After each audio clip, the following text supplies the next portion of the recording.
রাহুল, রাহুল। এ কি মা, তুমি এখানে? হ্যাঁ বাবু, আমি তোর কাছে এসেছি খুব জরুরি একটা কাজের জন্য। জরুরি কাজ? কি কাজ? আমার বুকে খুব ব্যথা হয়, আমি ঠিক মতো নিঃশ্বাসও নিতে পারি না। ডক্টর বলেছে একটা অপারেশন করতে। আমার কাছে কোনো টাকা নেই, তাই আমি তোর কাছে টাকা নিতে এসেছি। দেখো মা, আমি তোমাকে মিথ্যে কথা বলবো না যে আমার কাছে টাকা নেই।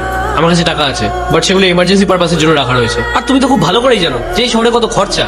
রাহুল, এটাও তো এমার্জেন্সি, বল। দেখো মা, তোমার এমার্জেন্সি তুমি দেখো, আমি দেখতে পারবো না।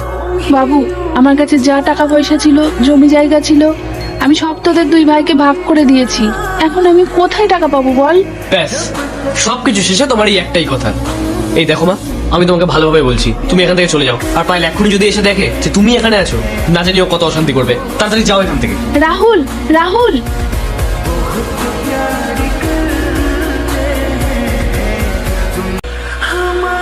মা, তুমি এখানে? আর তোমার এই অবস্থা কেন? তোমার তো ভাইদের কাছে খুব ভালো থাকার কথা ছিল। ভালো নেই রে আমি। ডাক্তার বলেছে আমার হার্টের সমস্যা, অপারেশন করতে হবে। কিন্তু ভাইরা কোথায়? ওরা কিছু করছে না? যাদের জন্য আমি তোকে কিছু দিইনি, তোকে কত অপমান করেছিলাম, আজ তারাই আমাকে ফেলে দিয়েছে। তারা আমাকে আর দেখে না রে। আমি ভুল করেছি রে মা, তোর অধিকার কেড়ে নিয়েছিলাম, ভেবেছিলাম ছেলেরাই সব।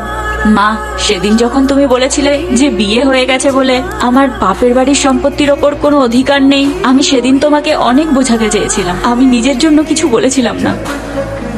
আমি তোমার আজকের এই শেষ জীবনের দুর্দশার আভাস সেই দিনই করতে পেরেছিলাম। টাকা দিয়ে সন্তানদের ভালোবাসা কেনা যায় না মা, কিন্তু বিশ্বাস করো, আজকে তোমার এই অবস্থা দেখে আমার পুরনো কোনো কথা আর মনে নেই। আমাকে মাফ করে দে রে মা, আমি তোকে ঠকিয়েছি, অপমান করেছি, তোর প্রাপ্য সব কেড়ে নিয়েছি। আমার কোনো অধিকার নেই তোর কাছে কিছু চাইবার। এরপর কি হলো সেইটা দেখার আগে এই দুইটা ছবির ভিতর থেকে যে কোনো একটা ছবিকে ভালোবেসে থাকলে ভিডিওতে লাইক করে চ্যানেলটি সাবস্ক্রাইব করে দাও। আর যদি না করো তাহলে আমি বুঝবো তোমরা ছবি দুইটাকে ভালোবাসো না। আর কমেন্টে লিখে দাও আমি। চুপ করো মা, মায়ের অধিকার কোনোদিনও মেয়ের কাছে ফুরায় না। তুমি আমাকে জন্ম দিয়েছো, তোমার অপারেশনের খরচ তো দূরের কথা, তোমার জন্য যদি আমার জীবনটা দিয়ে দিতে হয় তাও আমি দিয়ে দেবো মা।